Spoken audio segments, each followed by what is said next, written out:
Introduction to Labor Law. So, the 1987 Constitution, under Article 13, Section 3, provides that the state shall afford full protection to labor, local and overseas, organized and unorganized, and promote full employment and equality of employment opportunities for all. It shall guarantee the rights of all workers to self-organization, collective bargaining and negotiations, and peaceful concerted activities, including the right to strike in accordance with law. They shall be entitled to security of tenure, humane conditions of work, and a living wage. They shall also participate in policy and decision-making processes affecting their rights and benefits as may be provided by law. The state shall promote the principle of shared responsibility between workers and employers and the preferential use of voluntary modes of settling disputes, including conciliation, and shall enforce their mutual compliance therewith to foster industrial peace. The state shall regulate the relations between workers and employers, recognizing the right of labor to its just share in the fruits of production and the right of enterprises to reasonable returns to investments and to expansion and growth. Another source of the labor provisions is still under the 1987 Constitution, Article 3, Section 1, that no person shall be deprived of life, liberty, or property without due process of law, nor shall any person be denied the equal protection of laws. Another is Section 4 under Article 3, that no law shall be passed abridging the freedom of speech, of expression, or the press, or the right of the people to peaceably assemble and petition the government for redress of grievances. Another source is the Civil Code. Under Article 1700, the relations between capital and labor are not merely contractual.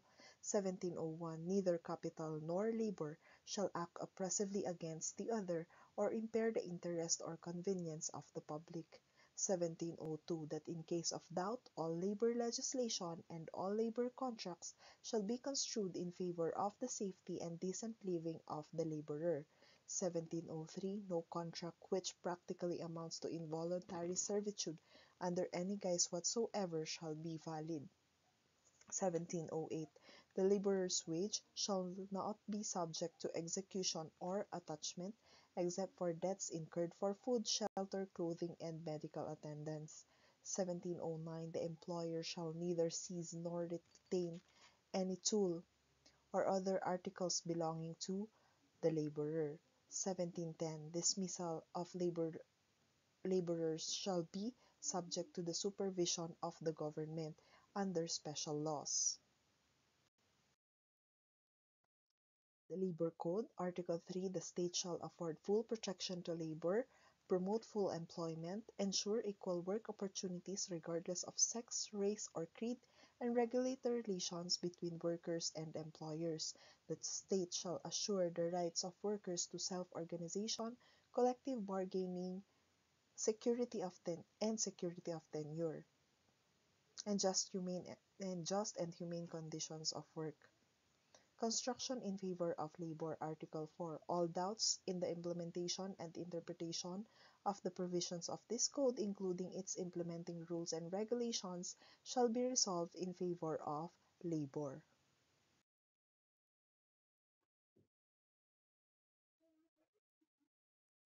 For recruitment and placement.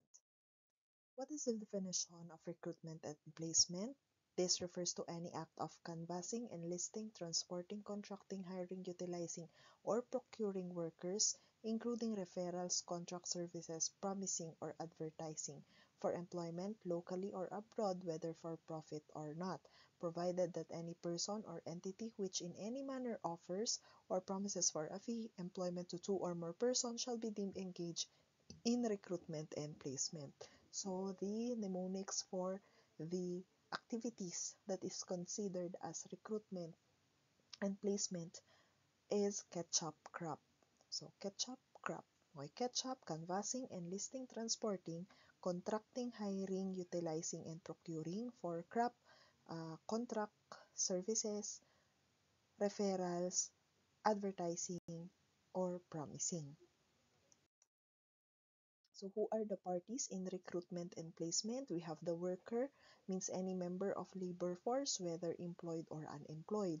Migrant worker or overseas Filipino worker refers to a Filipino who is to be engaged, is engaged, or has been engaged in remunerated activity, meaning with pay, in a country of which he is not an immigrant, a citizen, or a permanent resident, or is not awaiting naturalization, recognition, or admission, whether it is land-based or sea-based, regardless of status. But this excludes Filipino engaged under government-recognized exchange visitor program for cultural and educational purposes. Another party is a private employment agency or PEA, which means any person or entity engaged in recruitment and placement of workers for a fee. So may bayad PEA for a fee, which is charged directly or indirectly from workers or employers or both of them. Another is the private recruitment entity. So ito naman, persons or associations engaged pa rin sa recruitment and placement of workers locally or overseas but without charge. So free, PRE, free. Yun, directly or indirectly of any fee from workers or employers. Another is a license or authority. When we say license, it means a document issued by the DOLE authorizing a person or entity to operate a private employment agency. So, private employment agency for a fee. Yan. So, ang tawag sa nila, sa document nila issued by the DOLE to uh, to be authorized to practice recruitment and placement activities is a license. Kapag naman private recruitment entity, for free, authority yung kanilang uh, document issued by the DOLE authorizing them to recruit and place workers. So entities and persons prohibited from recruitment. We have travel agencies and sales agents of airline companies, whether for profit or not. Those who are convicted of illegal recruitment, trafficking in persons, anti-child labor violation, or crimes involving moral turpitude.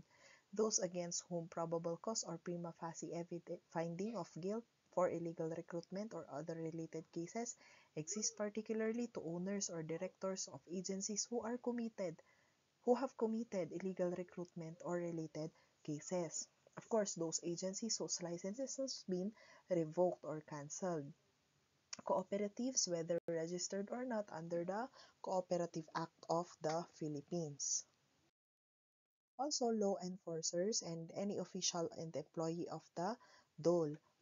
Sole proprietors of duly licensed agencies are prohibited from securing another license to engage in recruitment and placement. Sole proprietors, partnerships, or corporations licensed to engage in private recruitment and placement for local employment are also prohibited from engaging in job contracting or subcontracting activities.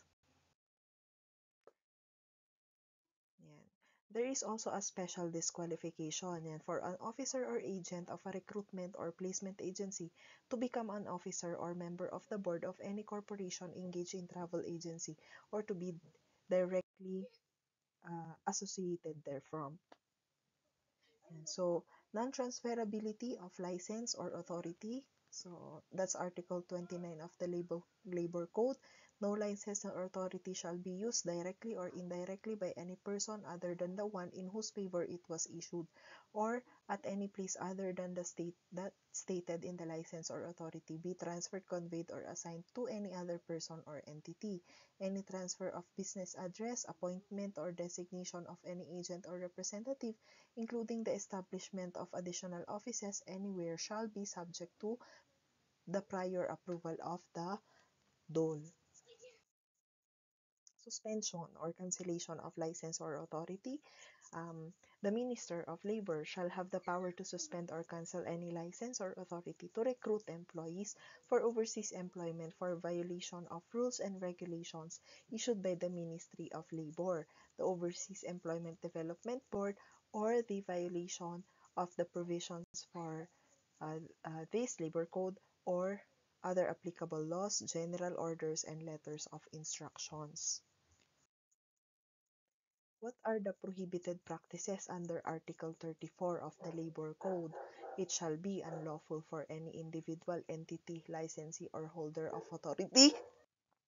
Okay, again, sorry. It shall be unlawful for any individual, entity, licensee, or holder of authority to charge or accept directly or indirectly any amount greater than that specified in the schedule of allowable fees prescribed by the Secretary of Labor, or to make a worker pay any amount greater than that actually received by him as a loan or advance, to furnish or publish any false notice or information or document in relation to recruitment or employment. Let's highlight. Okay, so to charge or accept directly or indirectly any amount greater than that specified in the schedule allowable by the Secretary of Labor, or to make any worker pay an amount greater than that actually received by him as a loan or an advance, to furnish false notice or information in relation to recruitment and employment, to give any false notice, testimony, information, or document, or commit any act of misrepresentation for the purpose of securing a license or authority. Ayan, to induce or attempt to induce a worker already employed to quit his employment in order to offer him another, unless naman it is designed to liberate the worker from oppressive terms of conditions of employment.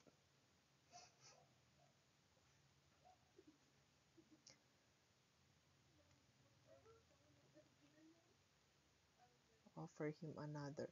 Unless the transfer is designed to liberate the worker from oppressive terms and conditions of employment. Also, to influence or attempt to influence any person or entity not to employ any worker who has not applied for employment through his agency.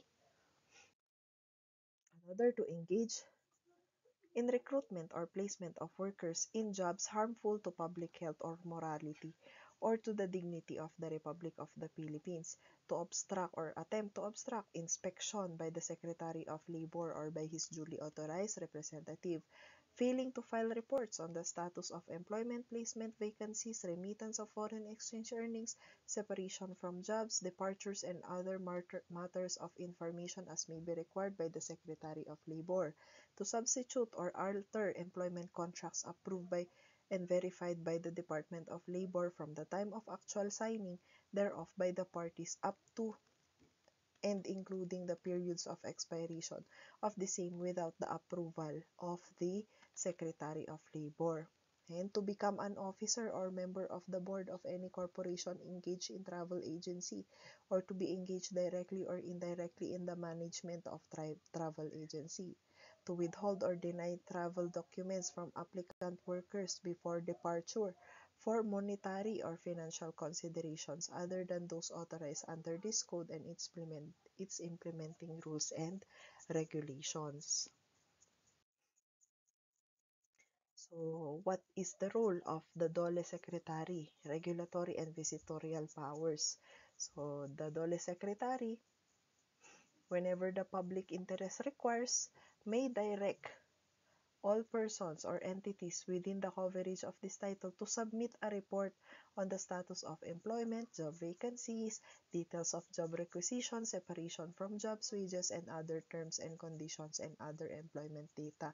It also has a regulatory power, which is the power to restrict and regulate the recruitment and placement activities of all agencies within the coverage of this title, and also authorized to issue orders and promulgate rules and regulations to carry out the objectives and implement the provisions of this title. It also has visitorial powers, or his duly authorized representatives may at any time inspect the premises, the books of accounts or records of any person or entity covered by this title, and require it to submit reports regularly on prescribed forms and any act on violation of any provisions of this title and act on violations. What is the concept of ban on direct hiring? So the Labor Code Article 18 provides that no employer may hire a Filipino worker for overseas employment except through the boards and entities authorized by the Secretary of Labor. Direct hiring by member of, however, direct hiring of the diplomatic corporations, international organizations, and other employers as may be allowed by the Secretary of Labor is exempted from this provision. So again, no employer may hire a Filipino worker overseas except through the boards or entities authorized by the SOL, except members of diplomatic corporations, international organizations, head of state and government officials with a rank of at least a deputy minister, and other employers as may be allowed by the Secretary of Labor and Employment. Simple illegal recruitment, licensed or authorized. So he must be a licensee or a holder of authority, and he undertakes prohibited practices under Article 34. If he is unlicensed or unauthorized, he is a non-licensee or non-holder of authority. He undertakes either recruitment and placement under Article 13 or the prohibited practices or activities under Article 34. Diba the recruitment and placement activities are ketchup crop. And then Article 34, yung mahaba na maraming yung naningil ka more than greater than the amount na napag-usapan or the amount he received, yung sa travel agencies and the like. Okay, so what is economic sabotage? There are two kinds, in a large scale and by a syndicate. So in a large scale, he undertakes either recruitment and placement or the prohibited practices with no valid license or authority to recruit or deploy workers either locally or overseas committed against three or more persons individually or as a group in a large scale. So, mas marami kang niloloko against three or more persons. By syndicate, he undertakes any activity within the meaning of recruitment and placement and any of the prohibited acts under Article 34 without a valid license. And it is committed by a group of three or more. By a syndicate, marami sila conspiring and confederating with one another to commit these prohibited acts and activities within the meaning of recruitment and placement without any valid license. So by a group of three, syndicate. Against three or more persons individually or as a group in a large scale. So what is the difference between illegal recruitment and estafa? In illegal recruitment, it is a mala prohibita crime. It is covered by a special law if that is a mala prohibita. So it is not required that it be shown that the recruiter wrongfully represented himself as a license holder, but it is enough that the victims were deceived as they relied on the misrepresentation and scheme that caused them to entrust their money in exchange of what they later discovered was a vain hope of obtaining employment abroad. So, naloko sila through misrepresentation and scheme. That's illegal recruitment. And it is covered by the labor code, or it is a mala prohibita because the special law governs it. Sa estafa, it is a mala inse crime and is governed by the revised penal code, where the accused defrauded another by abuse of confidence or by means of deceit. It is essential that the false statement or fraudulent representation constitute the very cause or the only motive which induces the complainant to part with the thing of value. So there is false statement or fraudulent representation in estafa. Okay, so what is the liability of local recruitment agency and the principal or the foreign employer? They are solidarily liable. So generally, a local recruitment agency shall be jointly and solidarily liable with its principal or foreign-based employer for any violation of the recruitment agreement and violation of contracts of employment. In applying for a license to operate a private employment agency for overseas recruitment and placement, an applicant is required to submit a verified undertaking. In that document, the agency assumed all responsibilities for the proper use of its license and the proper implementation of the employment contract with the workers it recruited and deployed for overseas employment. However, there is an exception where the workers themselves insisted for the recruitment agency to send them back to their foreign employer despite their knowledge of its inability to pay their wages, and the agency is now absolved from liability. Also, the concept of theory of imputed knowledge. The information material to the transaction, either possessed by the agent at the time of the transaction or acquired by him before its completion, is deemed to be the knowledge of the principal. And at least so far as the transaction is concerned, even though in fact the knowledge is not communicated to the principal at all. But the notice to the agent is while the notice to the agent is a notice to the principal, it is not the other way around. So a local employment agency is considered the agent of a foreign employer, the principal. The knowledge of the agency uh, and the social is binding on the principal or the foreign employer. The notice to the former of any violation thereof is notice to the latter. But notice to the principal is not a notice to the agent. Notice to the foreign employer, therefore, is not notice to the local employment agency. The theory of imputed knowledge ascribes the knowledge of the agent, not the other way around. So the knowledge of the principal foreign employer cannot therefore be imputed to its agent. Termination of a contract of migrant workers. In case of termination of overseas employment without just, valid, or authorized cause as defined by law or contract, or any unauthorized deductions from the migrant worker salary, the worker shall be entitled to full reimbursement of his placement fee and the deductions made with interest at 12% per annum, and his salaries for the entire unexpired portion of their employment contract, irrespective of the stipulated term or duration thereof. There is the case of Sereno and the nullity of the 3 month salary rule. So the Supreme Court held that the said clause is unconstitutional for being an invalid classification in violation of Equal Protection Clause. Thus, the present rule is that OFWs whose contracts are terminated without just cause are entitled to all salaries for the entire unexpired portion of their employment contract, irrespective of the stipulated term or duration thereof. Employment of non-resident aliens.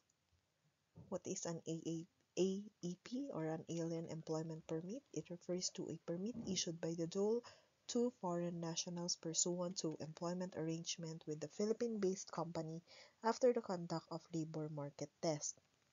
Alien Certificate of Registration, or ACR, is an iCard, refers to a microchip-based credit card-sized identification card issued by the Bureau of Immigration to all registered aliens whose stay in the Philippines has exceeded 59 days.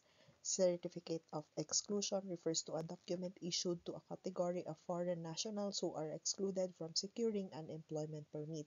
And Certificate of Exemption refers to a document issued to a category of foreign nationals who are exempted from securing an employment permit.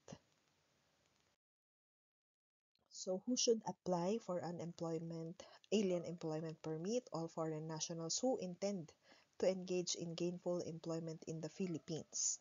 When we say gainful employment, it refers to a state or a condition that creates an employer-employee relationship between the Philippine-based employer and the foreign national, where the former has the power to hire or dismiss the foreign national from employment, pays his salaries or wages thereof, and has the authority to control the performance or conduct of the tasks and duties.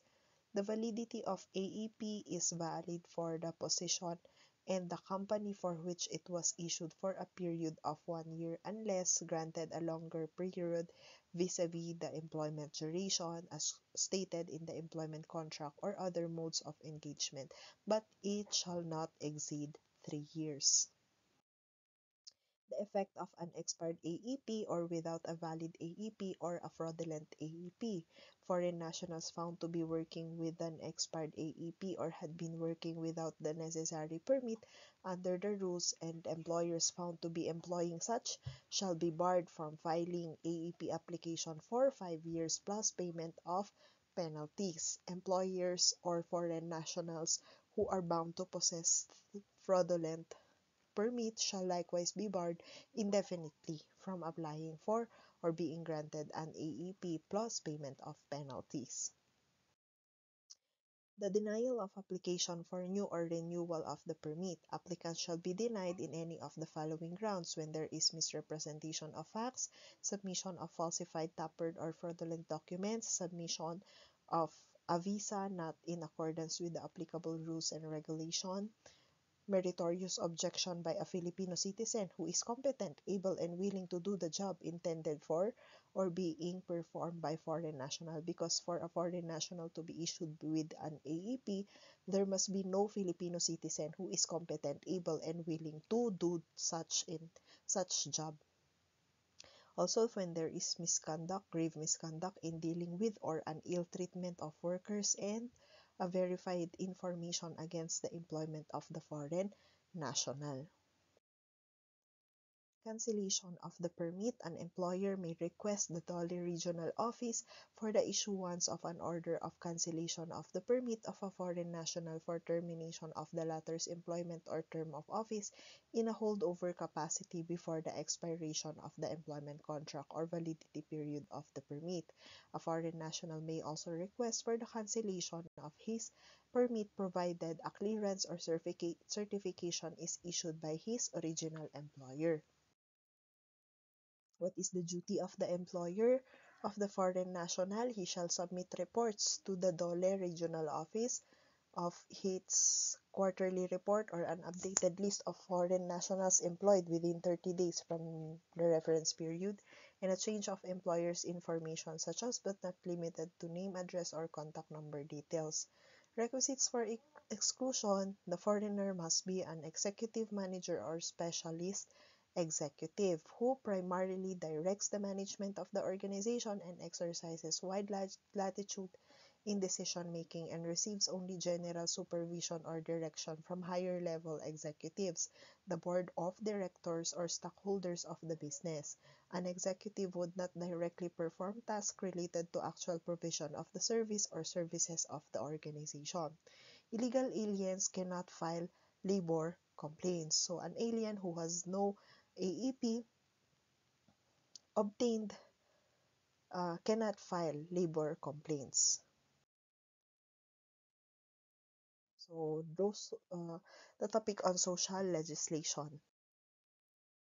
Social Security System Law, or the SSS Law, under RA 11199, who are compulsory uh, persons covered by the SSS law. First, we have the employees and their employers. Coverage in the SSS shall be compulsory upon employees including domestic workers or kasambahays not over 60 years of age up to the day of his or her 60th birthday, and their employers. Note that a domestic worker who has rendered at least 1 month of service shall be covered by SSS, PhilHealth, and Pag-ibig, and shall be entitled to all benefits in accordance with the pertinent provisions of that law. Generally, premium payments or contributions shall be shouldered by the employer except if the domestic worker is receiving a wage of 5,000 and above per month. So if she or he is receiving 5,000 pesos per month as his wage, the domestic worker shall pay the proportionate share in the premium payments or contributions. Note that domestic worker shall be entitled to all the benefits under existing laws. Who are self-employed persons are also covered by SSS as compulsory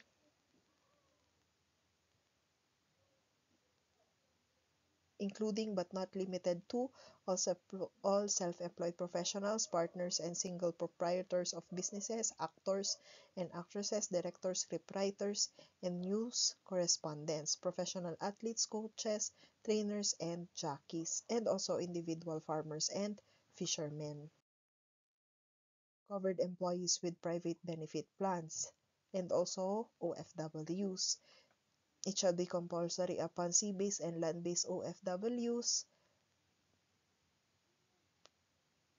to be covered with Social Security system provided they are not over 60 years of age. Note that the DFA, the DOLE, and the SSS shall ensure compulsory coverage of OFWs through bilateral Social Security and labor agreements and other measures for enforcement.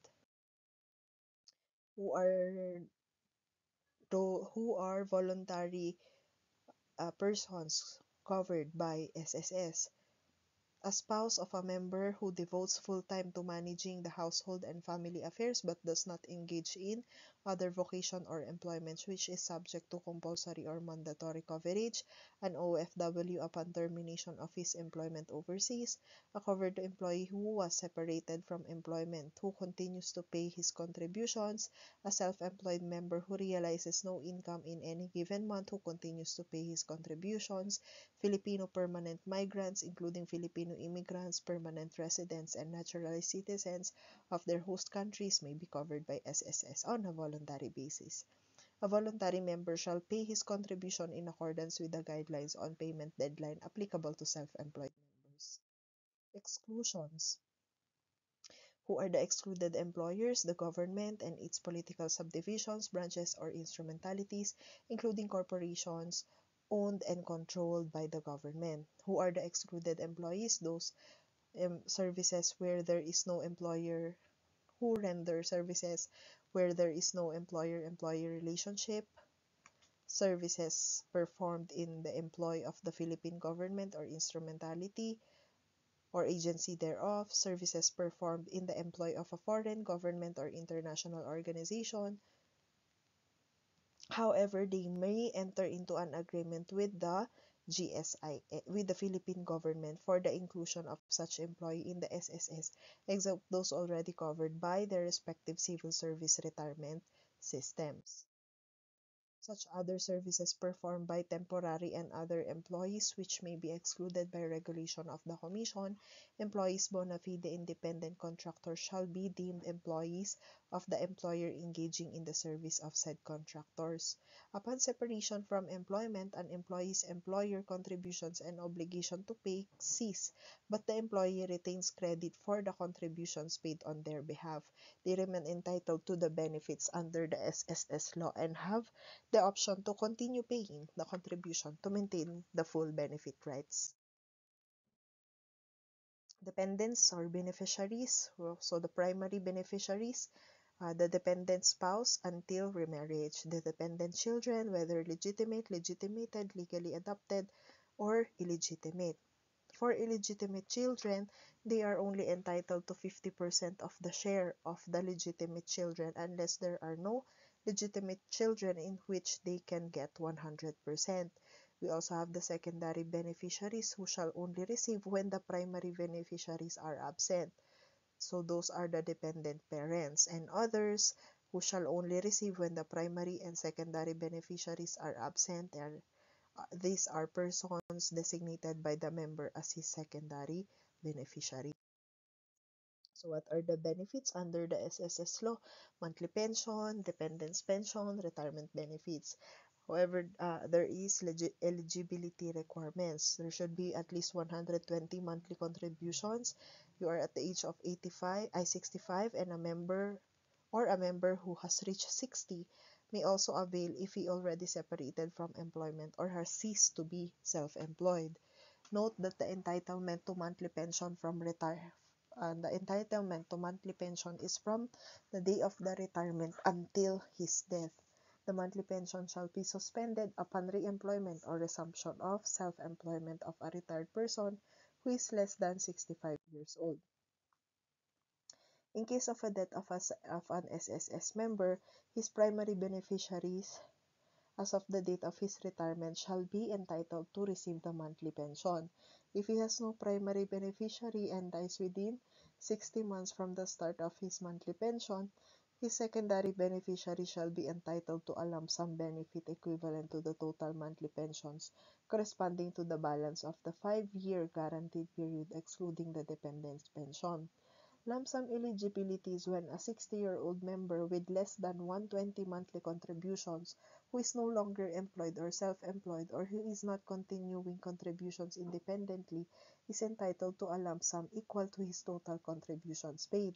Lump sum alternative are those for members are available for members who may opt to receive his or her first 18 monthly pensions in a lump sum, but such is discounted at a preferential rate of interest. Permanent disability benefits. Eligibility requirement. There must be at least 36 monthly contributions prior to the semester of disability, same as death benefit. The only difference is that the pension is paid directly to the member. And in case of permanently disabled member dies, it would be given the same treatment as a retiree dying. For permanent partial disability, the pension is not lifetime, and it shall be paid in lump sum if the period is less than 12 months. For multiple partial disabilities, they shall be additive when related or deteriorating. The percentage shall be equal to the number of months the partial disability is entitled to divided by 75 months. Lump sum eligibility, a member who has not paid at least 36 monthly contributions, she shall be eligible to lump sum alternative, or entitled to a benefit equivalent to the monthly pension times the number of monthly contributions paid to SSS, or 12 times the monthly pension, whichever is higher.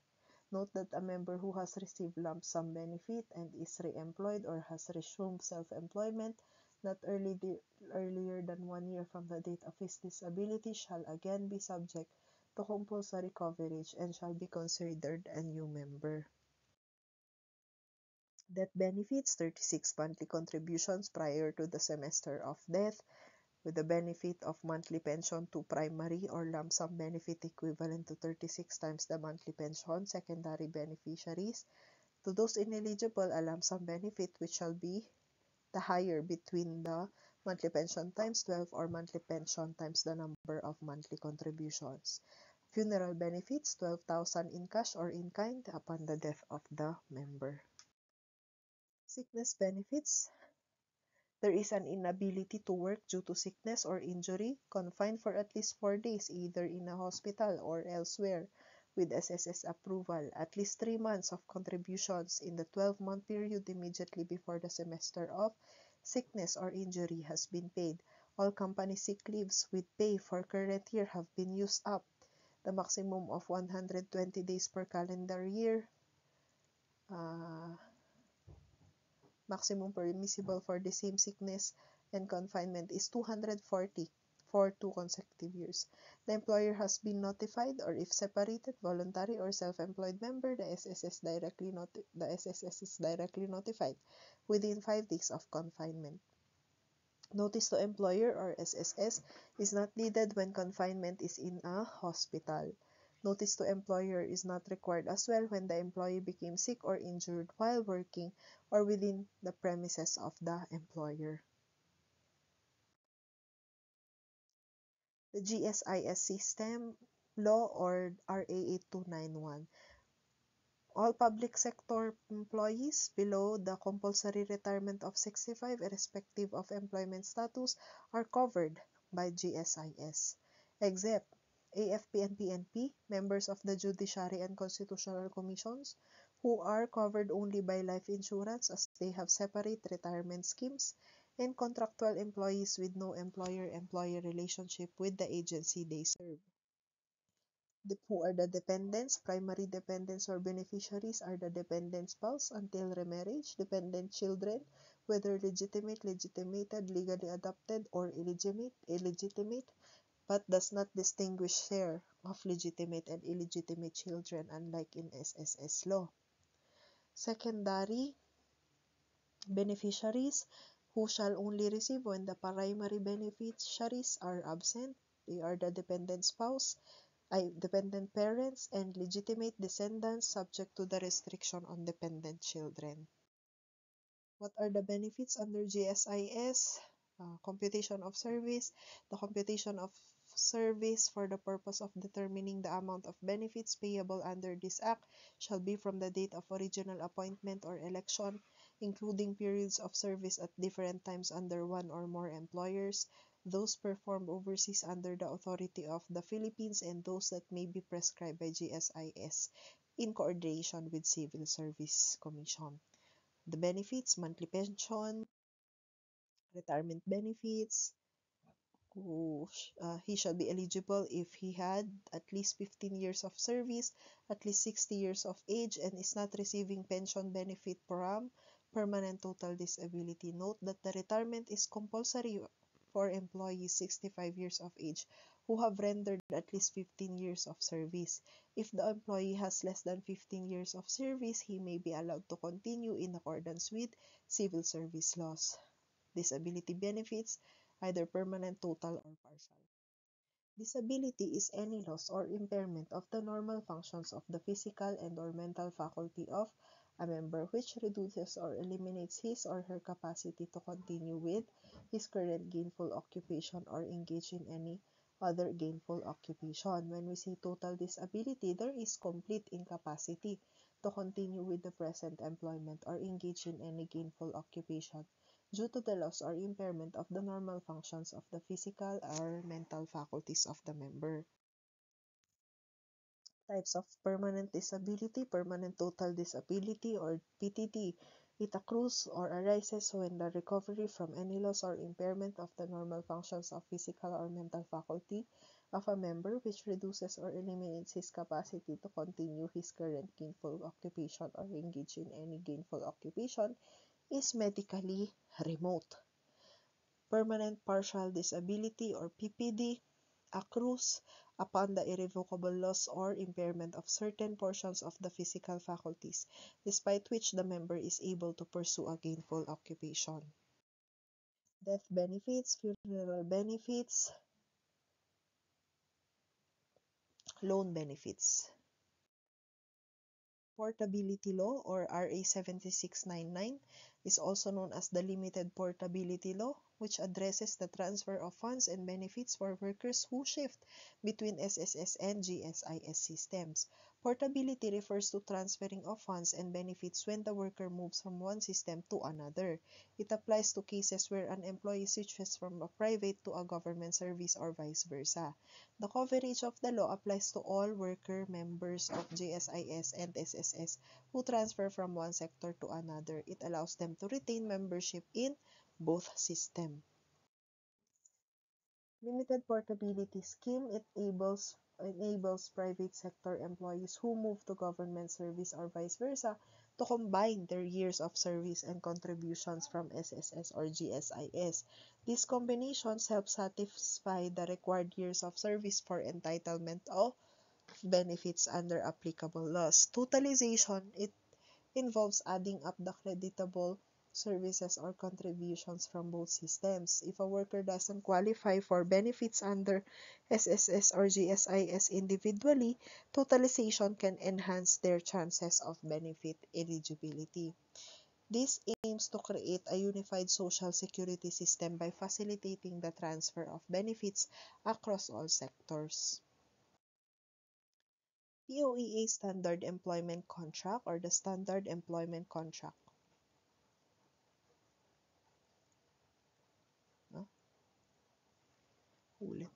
Post-employment medical examination. Generally, the seafarer shall submit himself to post-medical examination by a company-designated physician within 3 working days upon his return, except when the seafarer is physically incapacitated to do so, in which case a written notice to the agency within the same period is deemed as compliance. Mandatory reporting requirement: in the course of the treatment, the seafarer shall also report regularly to the company-designated physician, specifically on the dates as prescribed by the company-designated physician and agreed by the seafarer.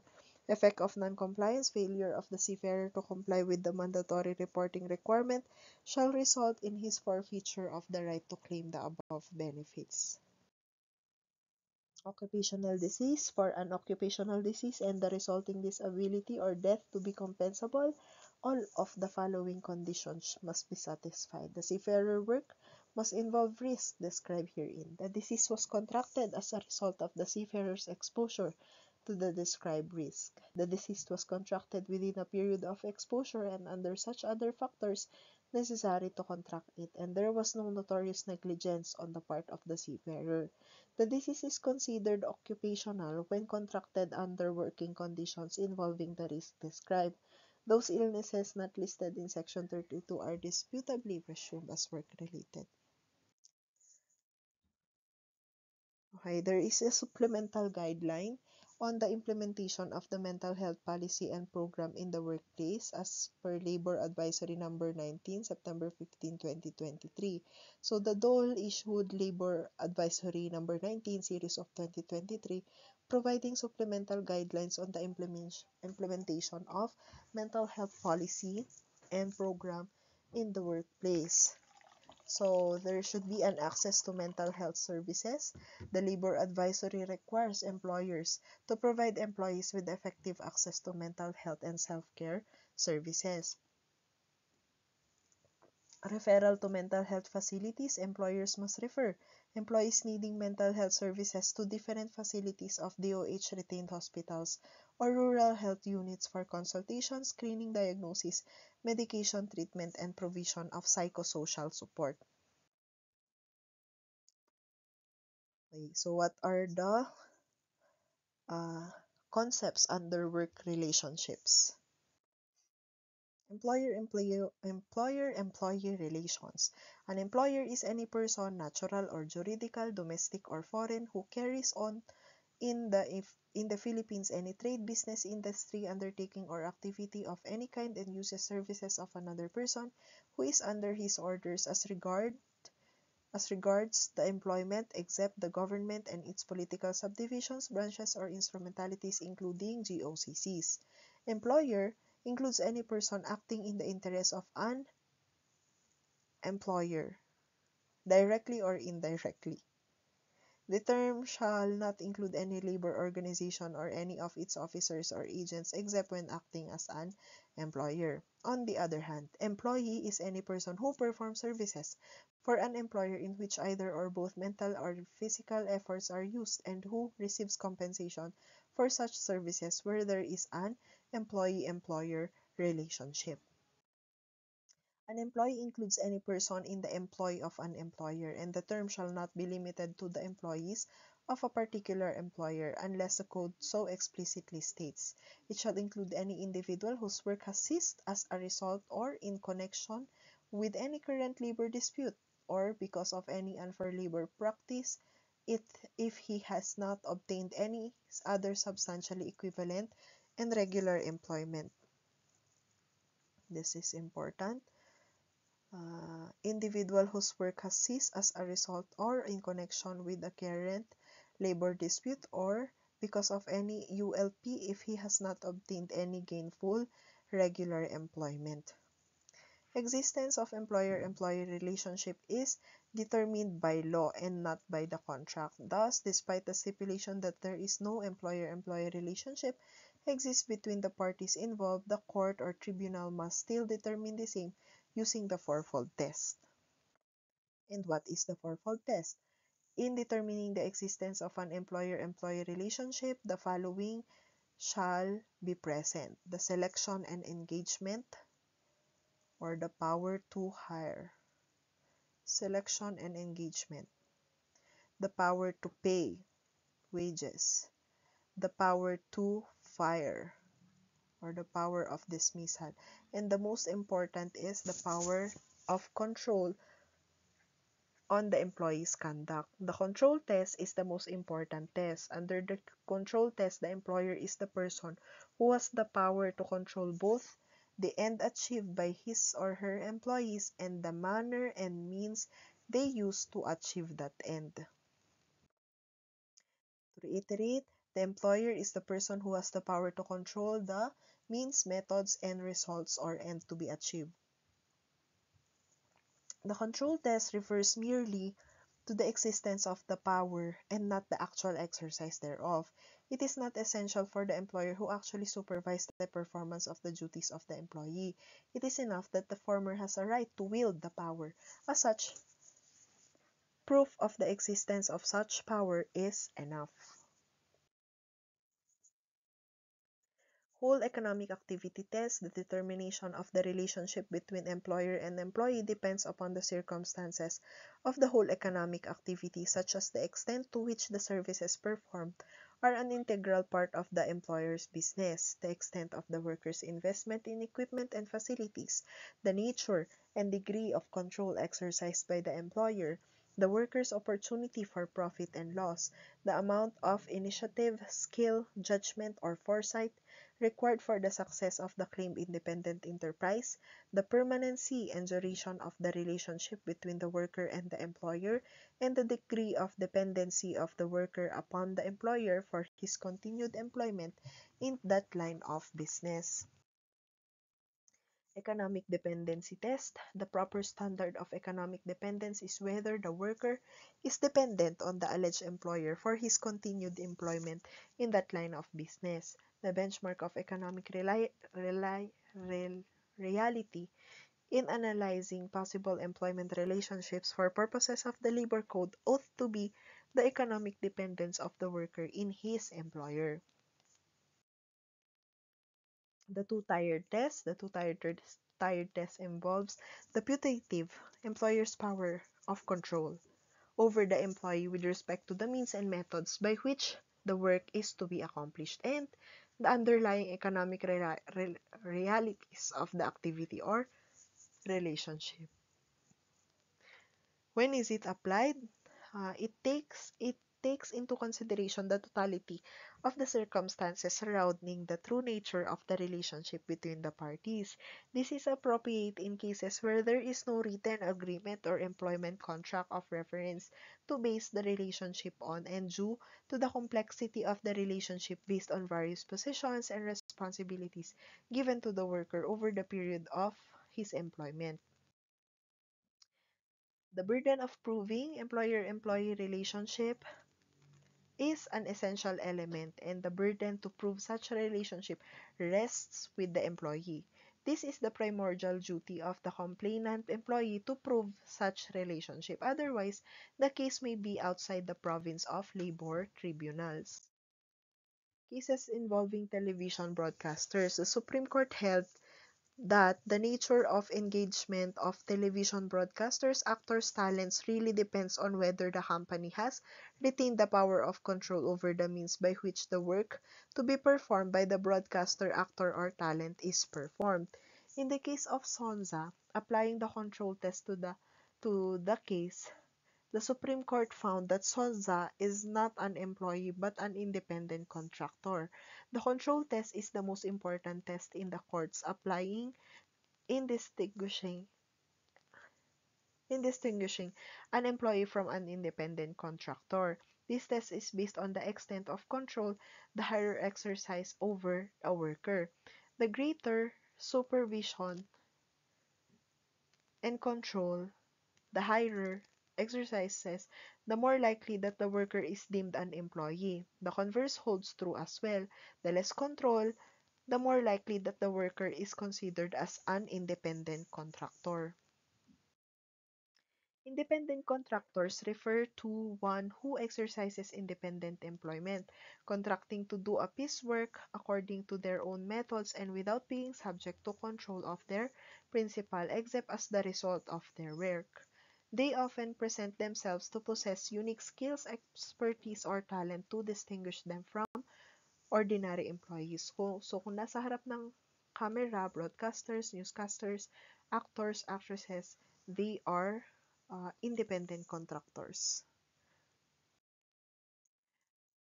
Trilateral relationship. So in a legitimate contracting, there exists a trilateral relationship under which there is a contract for a specific job, work, or service between the principal and the contractor. and the contract of employment between the contractor and its workers.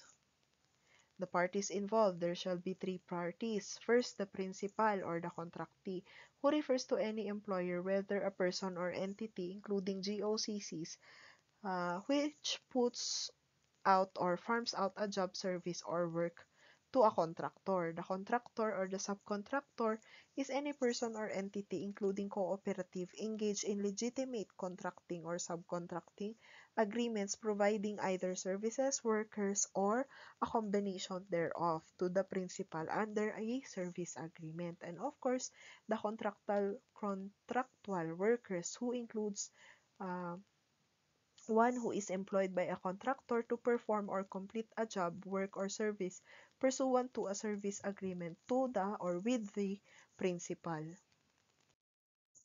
The requirements for a legitimate contracting or subcontracting, there must be a distinct and independent business. So the contractor or subcontractor is engaged in a distinct and independent business and undertakes to perform the job on its own responsibility according to its own manner and method. There shall also be substantial capital or investment to carry out the job farmed out by the principal on his account, manner and method, investment in the form of tools, equipment, machinery, and supervision.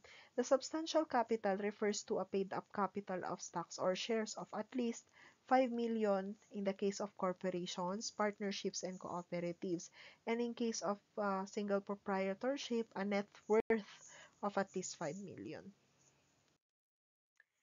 They shall also be free from any control or direction of the principal in the performance of the work. The contractor or the subcontractor is free from the control or direction of the principal in all matters regarding performance of work except the result. And there shall be compliance with labor laws. The service agreement ensures that the employees of the contractor or subcontractor are given all the benefits and the rights they are entitled to under the labor laws. There is solidarity liability between the subcontractor or contractor and the principal in the event of any violation of the provisions of the labor code, including failure to pay wages, or there, yes, including failure to pay wages. There exists a solidarity liability on the part of the principal and the contractor for purposes of enforcing the provisions of labor code and other social legislations.